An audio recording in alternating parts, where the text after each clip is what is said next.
Okay, this is new video just released by the FBI of Charlie Kirk Shooter.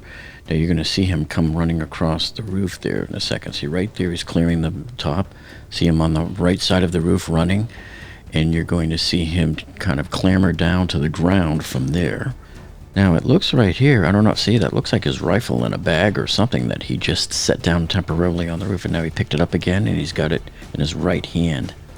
So he's going to run up the hill a little ways there. And he's crossing the sidewalk. He's going up the little grassy knoll, folks. Okay, now that he's up on the grassy knoll, he's going to kind of work his way over to that sidewalk. And at first, I thought that looked like a security car, but I guess not. It's just a regular car. People are starting to evacuate the area now. And he's just walking very casually. Nobody notices anything about him, and that's all they have on him. So now I've slowed it down 5x for you, and I've zoomed in. Now it's going to be a little grainy, but I just want to see he's setting the rifle down right there on the roof. So it looks like it's probably in some type of a bag. Maybe not looking like a regular rifle bag. It's hard to say. But watch when he jumps, he's going to take it and take it in his right hand, and he's going to swing it back around as he drops down to the ground. See, there it is. It's hanging from his hand now, and he's just going to jump down to the ground there. And I don't know why he's taking so long to jump here. He's just kind of hanging there, and okay, now let's go ahead and jump. Down he goes. Some newer photos were released today, and this is showing the point of view of the shooter of Charlie Kirk. So this does indeed sort of confirm what I was saying last night about this very spot, and this is where the shooter was, because it gave him a direct line of sight down to Charlie. And I know a lot of people were putting videos out all over Twitter saying, oh, no, the shooter was over here. People were saying, oh, how come there was a bush here that got moved? People do all sorts of dumb things whenever there's a shooting. That they point to somebody in the crowd that like scratches his butt or something. Oh, that was a signal. That was a signal. It's just unbelievably stupid. A shooter right here pointed his rifle right at Charlie right here, about 144 yards away. Doesn't need a signal from anybody. He simply lays down prone, aims his gun, and takes a shot whenever he wants to. These conspiracy theories are just out of control. But you can see this is the line of sight. Charlie was sitting right over here, sort of on the right side, I believe, right there. And so direct line of sight, perfectly clear, you can see it. And if the security people there had just sent a drone up, or just put a couple of people, bring in some extra security guys and put them on some of these roofs around here, they could have easily spotted anybody that crawled up here. So that's part of the problems there. And I guess these are markers that the investigators have put in place, probably to show either the footprints. Yeah, so here's a close-up. I guess it's showing their footprints.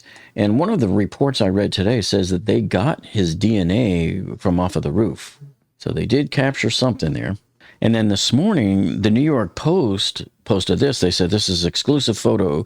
So this appears to be the rifle that was found in the woods. And if it is, I don't know. Not too many other people have posted this. And not sure why, or if it was given to them, why it wasn't given out to all of the media so that we could sort of confirm it as well. But we have seen this show up in a few places today. According to the ATF, the weapon is a 30-06 Mauser rifle, and it's a bolt action. You can see it right here. And the shooter fired one single shot at Charlie, which hit him. Now, of course, a lot of other conspiracy theory people are saying, well, there's no way it would have hit him in the neck like that. People just don't understand the stuff and the damage that bullets do. Supersonic speeds, what can happen? It's amazing.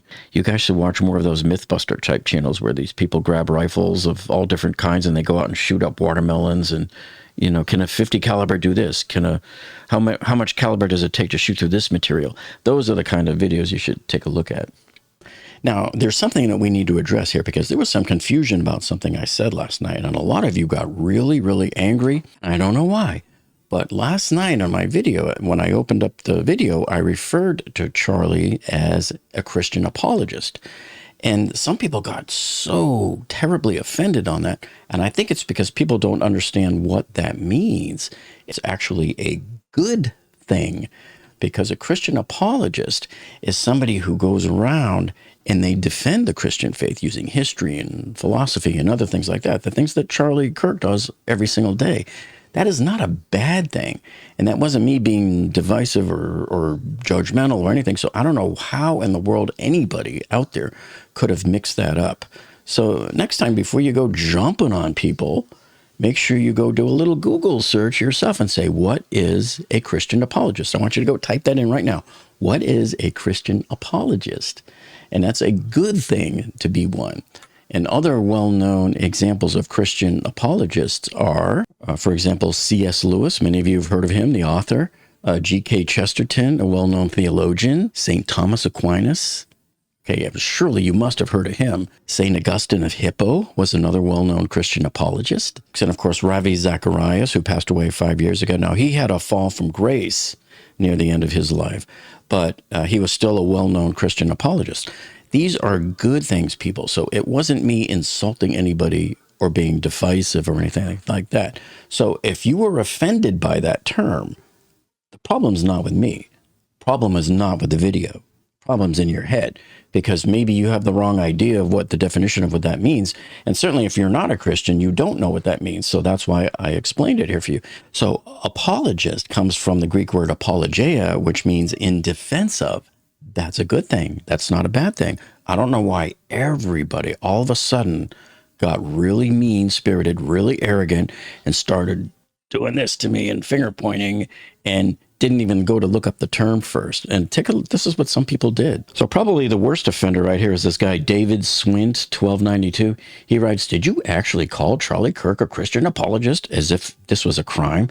He goes, how can I support you after such a moronic, divisive statement? And he says, Christians don't apologize for believing in our Lord and Savior. I think he has the complete total incorrect connotation here of what a Christian apologetic really is. And he says, I think you owe an apology to your viewers. And no, sorry, dude. If you want to unsubscribe, that's your prerogative. Yeah. Oh, and by the way, I always seem to attract a lot of people on this channel who like to come in here and brag about how they're unsubscribing, as if being a subscriber to somebody on a YouTube channel is like some kind of currency that you can throw around. Those kind of people crack me up. And one thing I can always tell you about people like this, the most uninformed people come in with the most arrogant comments. They leave the most nastiest insults. Just remember that. And then somebody said referring to him as a Christian apologist is weird. Well, okay. So why don't you tell me then how you want me to refer to him so that everybody doesn't get their bowels in an uproar over this, over two simple little words. Is he a conservative commentary? Is he a conservative influencer? Is he just a regular Christian guy going around trying to defend the faith? What is he then? Is he a political activist? Is he a conservative activist? You're going to see different people calling him different things. And then this person seemed really confused. Why did you need to start the video with Christian apologists? What does this have to do with anything? And then this one here says, please explain that statement. Yeah, this person here summed it up pretty good here.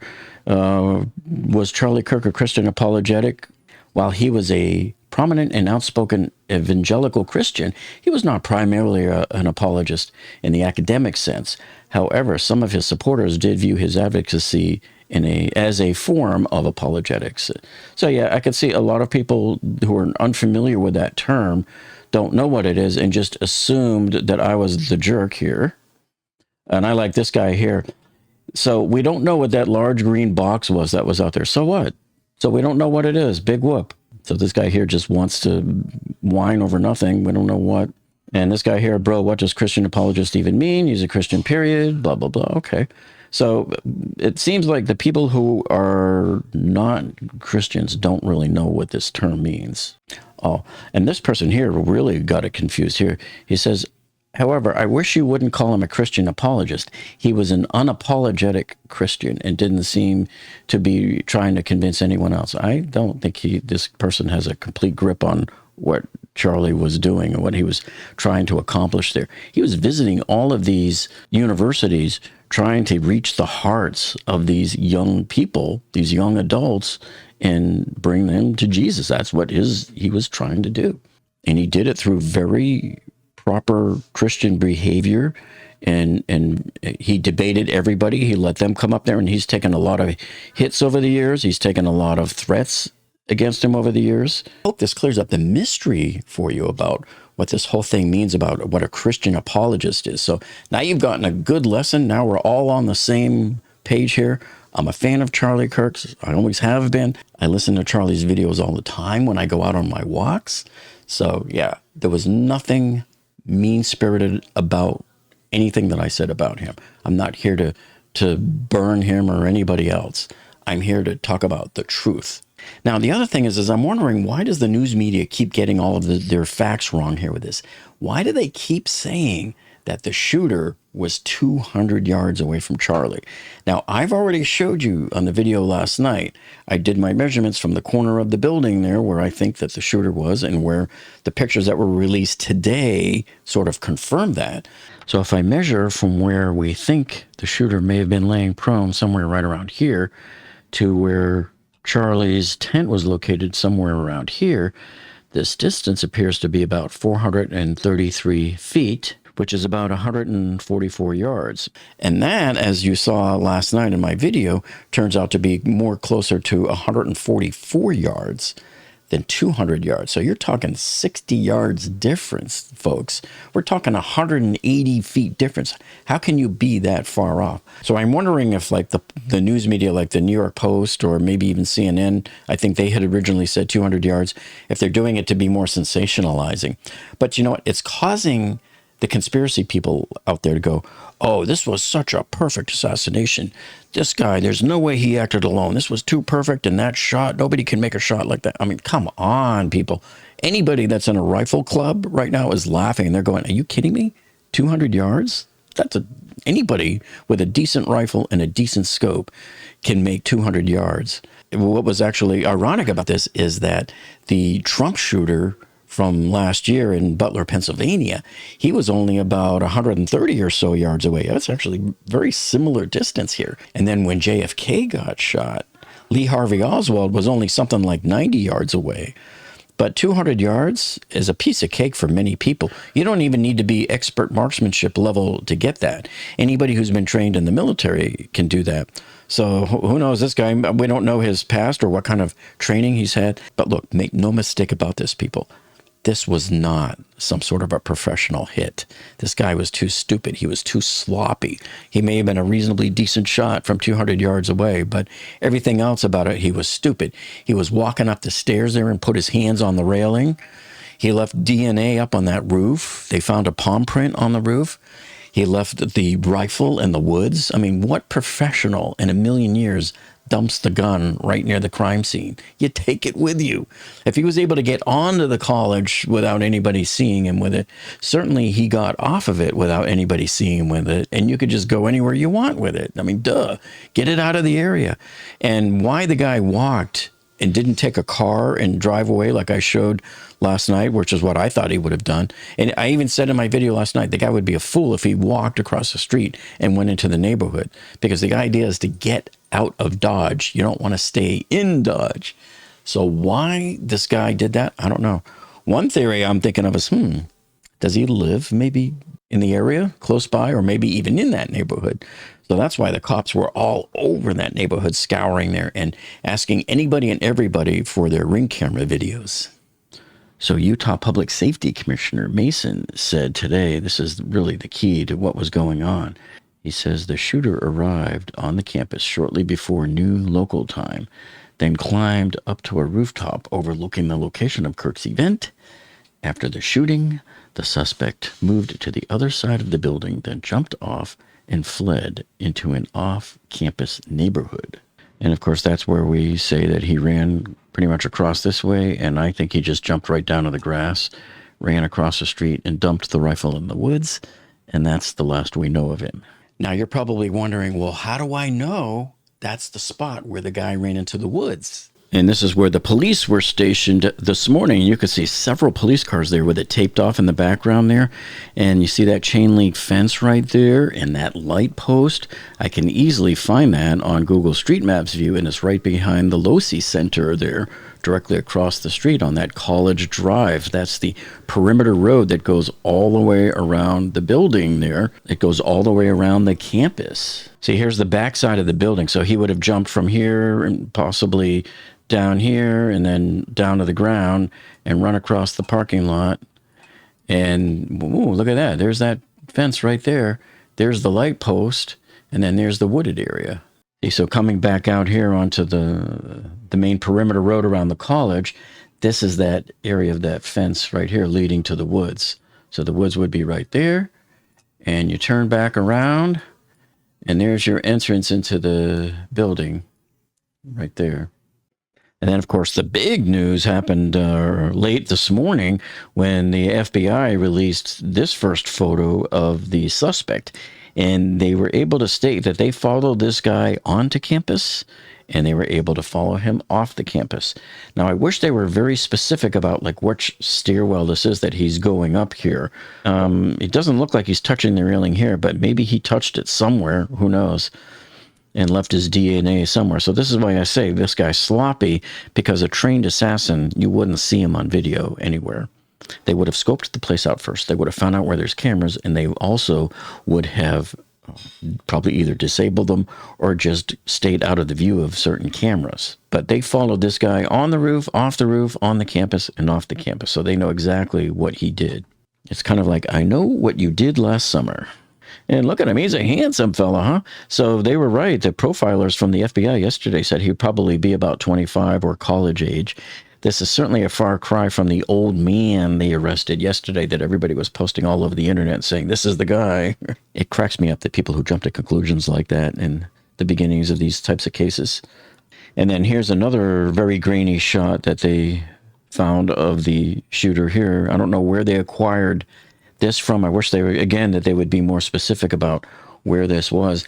And I would like to see them release some of the security camera videos showing him getting on the roof of the building, jumping off, running into the woods. Since we already know what he looks like and we already know what he did, they might as well just, in the interest of transparency, show us that. So now, knowing what we know about the whole scene and everything and the latest developments, we know that the shooter was here. It's been confirmed that he was right here, just like I said last night on my video, and shot straight line down here to Charlie, who was sitting here in the tent at the bottom of the plaza. And so it looks like from the videos that I showed last night that the shooter kind of went running this way. So one thing I need to tell you about this Losey Center is that, yeah, it looks like it's 3 different levels, but remember, I guess it goes down a hill a little way. So down here, you would be looking up 3 levels at it. But when you're standing over here, you're on a hill up here. So you're only on 1 floor up, basically, from this side of it. So one of the reports was saying that he jumped. And that's what I'm not really all that sure of, because until we see it absolutely confirmed by the FBI or whoever's actually leading the investigation there, if you see it come from their lips, that's how you know. But he likely jumped right here onto the grass and probably just ran across here to the wooded area, this wooded area. And this is what I showed you earlier, where that fence was right here, and that light post was right here. And so the cops were all stationed right along here this morning. So they probably found his rifle right in here. And that explains why a lot of people were saying that they saw cops all over their backyards in this neighborhood searching and probably checking for ring cameras in this area as well. So where could he have gone? Do you think he lives back here somewhere? Maybe he lives several blocks away. Maybe he's a student there. Or maybe he traveled from another state to commit this murder, which would be even far worse for him if he's found guilty, because interstate commerce, or whatever they call that rule, that if you travel across state lines and commit a felony, that's a much more serious federal crime that yields you many, many more years and something like 80% of your sentence you have to serve in a federal prison. So keep those questions coming, folks, and I will let you know if there's any more analytical updates.